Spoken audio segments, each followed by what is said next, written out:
Assalamualaikum warahmatullahi wabarakatuh. Perkenalkan, saya Tasya Nasional D0 angka 059 dari Fakultas Ekonomi dan Bisnis dari Perpajakan Aspek. Di sini saya akan menjelaskan tentang RPS 11 yang berjudul Pencatatan Aset Tidak Berwujud dan Kewajiban Jangka Pendek.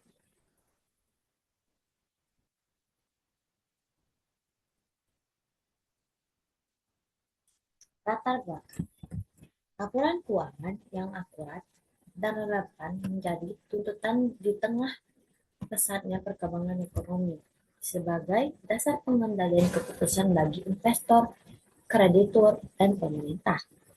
Perusahaan perlu mencatat aset tidak berwujud seperti hak paten dan perangkat lunak yang kini menjadi sumber keuntungan kompetitif. Meskipun pengukurannya seringkali sulit dilakukan, selain aset, pengelolaan kewajiban jangka pendek juga krusial untuk menjaga likuiditas dan menghindari kesalahan pencatatan pajak yang berisiko memicu sanksi administrasi atau denda. Aset tidak berwujud dan amortisasi. Aset tidak berwujud merupakan aset non-moneter tanpa bentuk fisik yang memberikan manfaat ekonomi di masa depan, seperti hak cipta, merek dagang, dan lisensi. Nilai aset ini dialokasikan secara sistematis melalui proses amortisasi agar beban tidak menumpuk pada suatu periode saja. Terdapat dua metode utama dalam amortisasi, metode garis lurus dan metode saldo menurun. Metode garis lurus, beban amortisasi tetap sama seperti periode, diperhitungkan dengan membagi selisih biaya perolehan dengan umur manfaat. Sedangkan metode saldo menurun, beban amortisasi lebih besar lebih besar. What is that?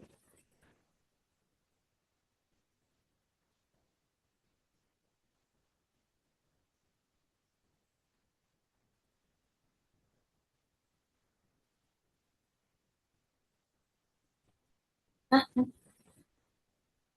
ntar.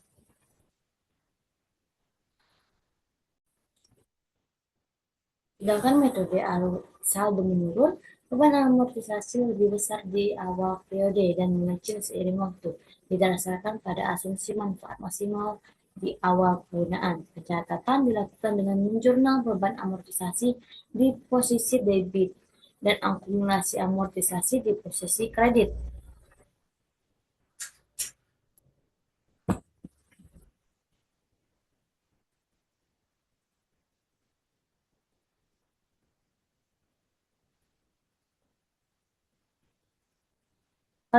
Klasifikasi kewajiban jangka pendek. Kewajiban jangka pendek adalah utang yang harus dilunasi dalam waktu 1 tahun atau 1 siklus operasional normal perusahaan. Malahan, yang lebih baik saat sangat penting agar operasional tidak terganggu akibat masalah likuiditas. Klasifikasi meliputi yang pertama, kewajiban operasional, kedua, diterima di muka, yang ketiga, kewajiban finansial, yang keempat, kewajiban pajak, yang kelima, accrual expense, dan yang terakhir adalah pendapatan.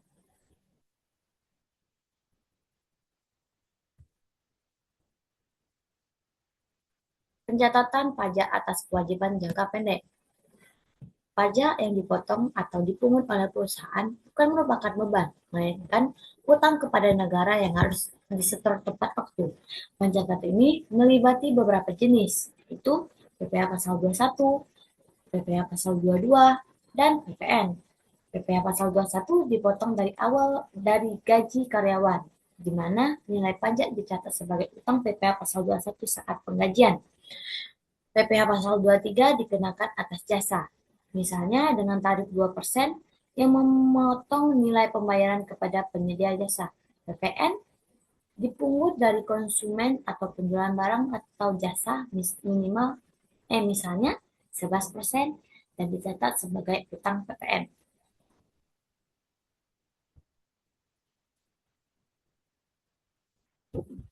PPh Pasal 23 atas penyewaan kendaraan dan aset tetap.